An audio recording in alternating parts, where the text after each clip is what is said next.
What's good, everybody? Take KZ back here. I want to do a quick video. I bought a podcast mic finally because it's been driving me crazy messing around with OBS and stuff. So hopefully this helps. So just going to do a quick video, talk about buyout candidates and talk about the wrestling media. Yesterday I didn't really get to cover it on Doc's podcast. I've got to be on there with Arturo and BJ Bethel and stuff, which was really fun. But we just went really long, so I had to jump off and not really bite into everything I wanted to bite into. So quick with the buyout market, and then I covered the trade deadline. I pulled up Yossi Goslin's. This doesn't actually. This is the Athletic. I thought this said the Third Apron. Regardless, we'll go through these pretty quick. I also wanted to look at NBA rosters.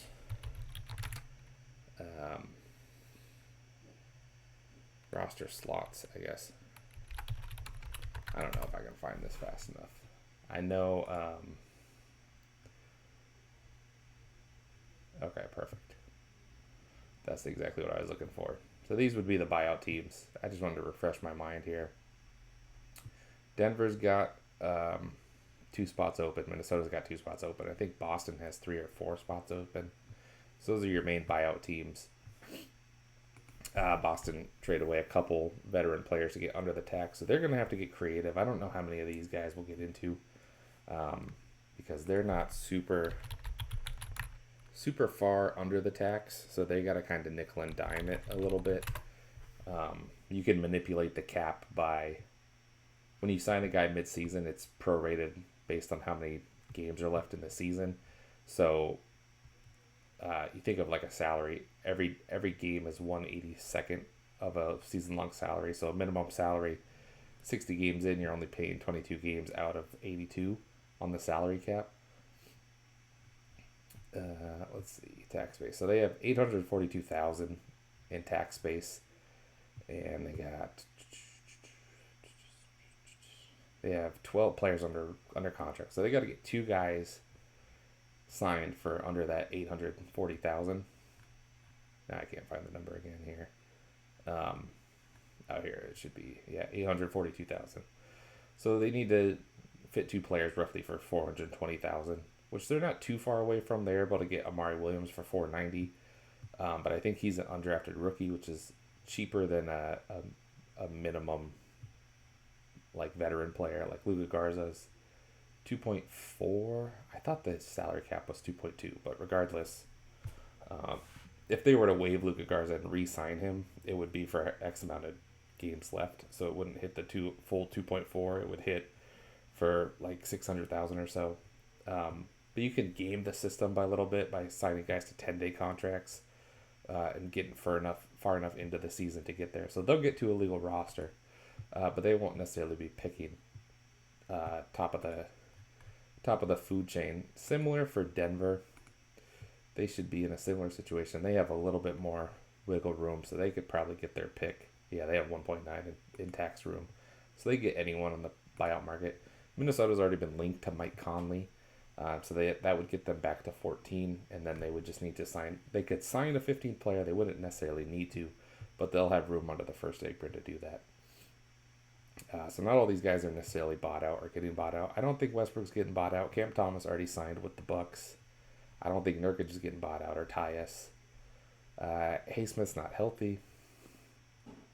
Bagley, I don't think is really going to help anyone. Thibel's on a playoff team. Kyle Anderson, I think, would be Minnesota's target, but I don't think Memphis is going to buy him out. I think he kind of fits as their veteran for a rebuilding team. Sochan already got bought out, signed with the Knicks. Abaji, I don't think he's going to get bought out. He's young enough that Brooklyn will give him a trial run. Same with Minot. I don't think they got an asset for Minot. They just wanted to bring him in to check him out. Usman Dang, the Bucks also traded for. Dalton Terry did get bought out. I don't see a team really having interest in him. Kobe Brown's on his rookie deal. I think the Pacers might just keep him. I think the Bulls wanted Leonard Miller, so I think he would stay there too.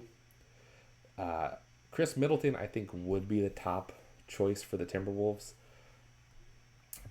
because they're going to pursue Giannis in the offseason. That gives them some Giannis leverage, bringing one of his friends in the league, someone he still talks to.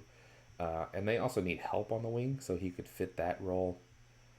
I don't think Olenek is getting bought out. Alonzo Ball is bought out, but he's hurt. Mike Conley is pretty much a foregone conclusion that he's signing with the Timberwolves. Chris Paul retired. Cole Anthony, I don't think is going to get another shot. Javon Carter signed with the Magic. Bouchard's out there. I don't think he can re-sign with Boston. I don't think he's really a fit with Denver either.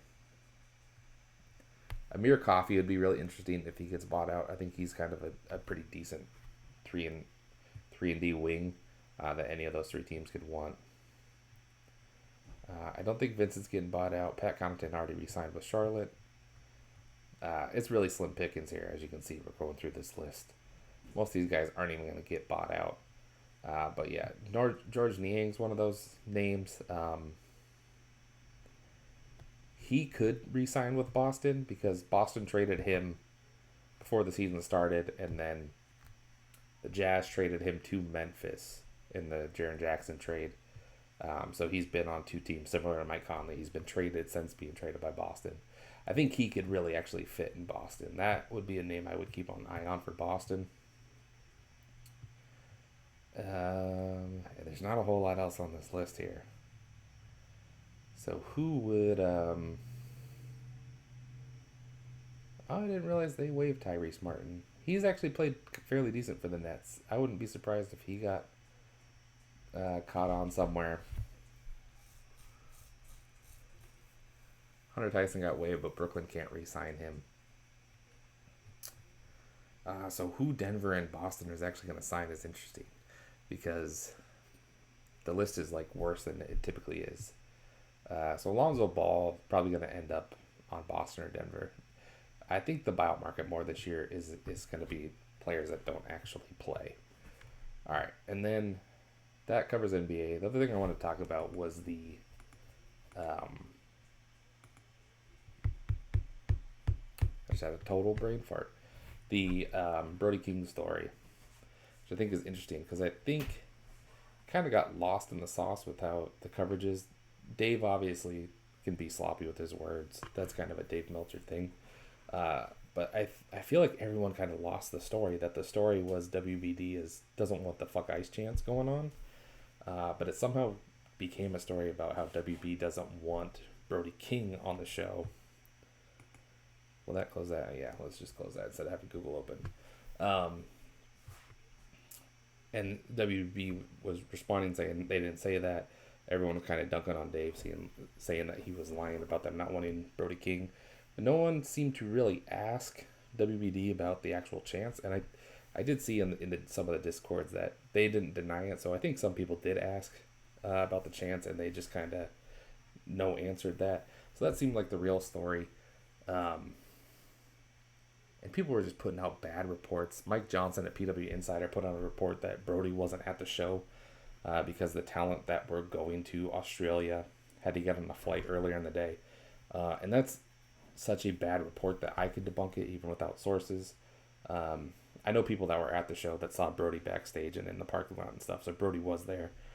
If you watch the show, or just someone that pays attention like me, you know that half the card for tomorrow wrestled on the show. John Moxley and Takeshita had a match against each other and have the Continental title match tomorrow.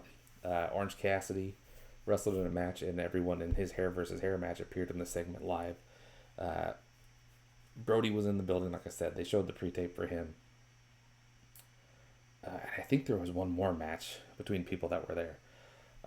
Another thing, if you've flown international or just kind of are aware of how international long flights like that work, they fly at the same time every day, because if you think about from LA to Sydney, Australia, that's like a 10-hour flight.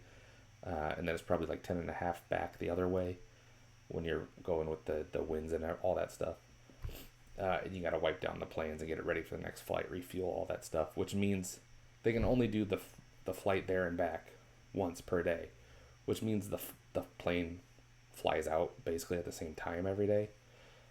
So if you just type in LAX to Sydney, Australia, you can see what time the flights are, and you can click through the days, and the flights are at the same time every day from the same company. And the majority of the flights out of LAX to Sydney were at 10 p.m. California is on the West Coast, which means Dynamite's not from 8 to 10 p.m. Eastern. It's from 5 to 7 Pacific. Ontario, California is somewhere between like 70 minutes to 2 hours with traffic to LAX. So if the show ends at 7 and the flight's at 10:50 p.m., you can do both, which is clearly what happened because most of the talent was at the show. Um, so like Mike Johnson just put that report out to try to shit on Dave, but it's just so easily debunkable that someone like me could do it. And I think that's just kind of a prevalent problem in wrestling media, that I wish there was a little bit more critical thinking, because you shouldn't be calling yourself a journalist if someone like me can like debunk your report out on my lunch break. But that's it. I just want to do a quick video, test my mic out. So that covers my thoughts. Peace, guys. Have a good one.